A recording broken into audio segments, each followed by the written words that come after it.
สวัสดีค่ะอีหวึงแม่บ้านต่างแดนวันนี้อีหวึงจะพาพี่น้องไปเบิ่งคลื่นยักษ์ด้วยพี่น้องวันนี้ลมแห้งอีกแล้วเดี๋ยวอีหวึงจะพาไปเบิ่งว่ามันจะมีคลื่นสูงมาจากว่าปกติช่วงนี้ถ้ามีลมแห้งๆคลื่นมันจะสูงค่ะแล้วก็อีหวึงจะออกมาเบิ่งคลื่นนะจากเตรียมปิดหูไว้ดีๆเด้อพี่น้องเพราะว่าเสียงดังมาก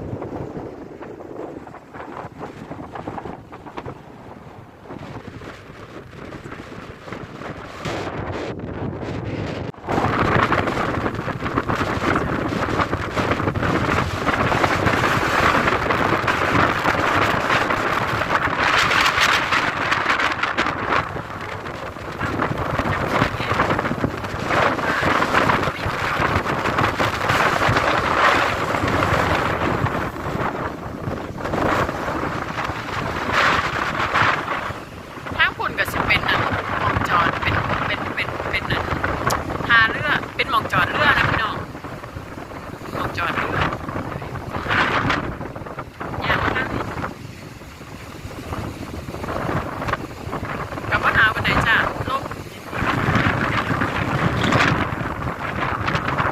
เดี๋ยวสัญญาไปบนครับ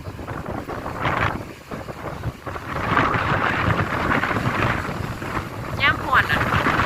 คนกระสิมาตามแดดอยู่นี่หลายอยู่ด้วยพี่น้องอาบแดดอย่างนี้นะ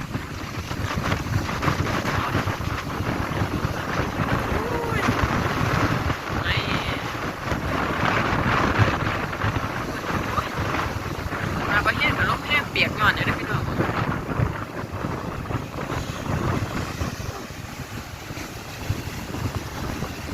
เรื่องนี้นะ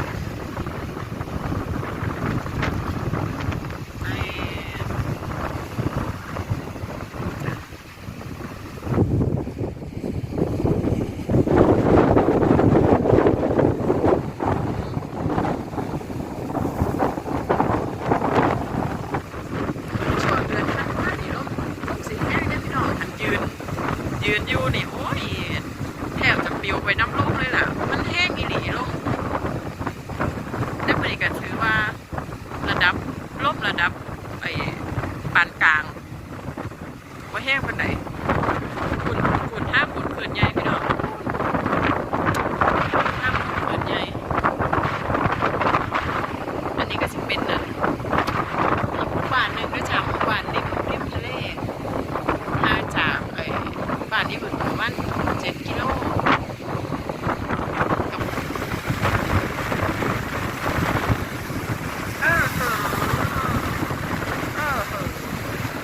นี่จะอยู่เดียวเขาจะดีเบิ้ลล่ะ